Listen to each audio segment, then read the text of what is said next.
In the heart of the city, where the theater lights hummed with electricity, Victor stood at the edge of the curtain. He was a man of 1,000 faces, each one borrowed from a script and returned at midnight. To the audience, he was a king, a beggar, a villain, or a fool. But as the applause roared, he simply felt like a vessel for stories that weren't his own. When the theater went dark, Victor sought the silence of ink. In a small study filled with the scent of old paper and dried tobacco, he became a different kind of architect. He didn't build with stone, but with words. He wrote of the things people felt but rarely said, the ache of a long winter and the sudden joy of a stray dog's wagging tail. But words on a page were sometimes too quiet for the rhythm in his chest. Victor would reach for his guitar, the wood worn smooth by years of companionship. He sang with a voice that sounded like gravel and honey, a melody that traveled through the open window and danced along the cobblestone streets.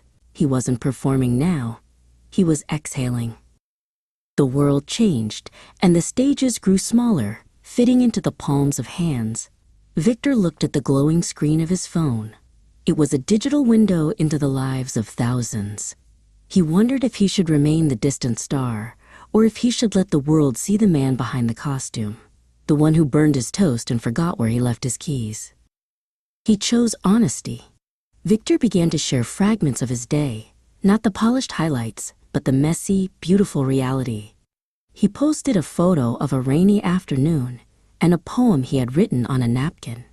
He realized that the more he showed his true self, the more the digital distance seemed to vanish. He wasn't just an artist, he was a friend to strangers.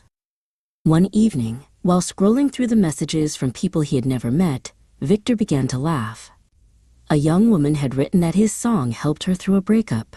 An old man thanked him for a joke that made him smile for the first time in weeks. The echoes of his art were returning to him, warmer than any spotlight. Yet the lure of the stage never faded.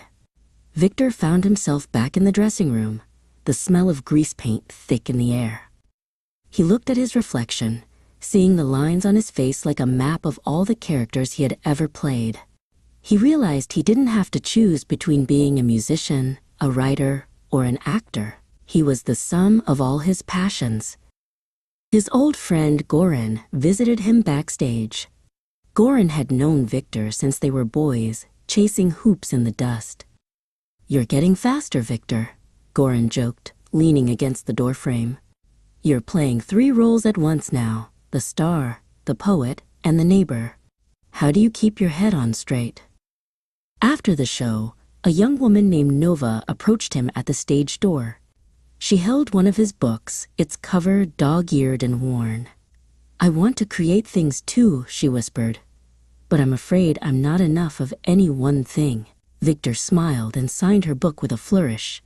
"Being one thing is for statues," he told her. "Be everything."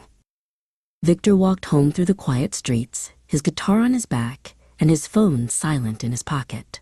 He was a musician when he hummed, a writer when he observed the moon, and an actor when he greeted the night watchman with a flourish. He was a man of many echoes, and finally, he realized that the loudest voice among them was simply his own.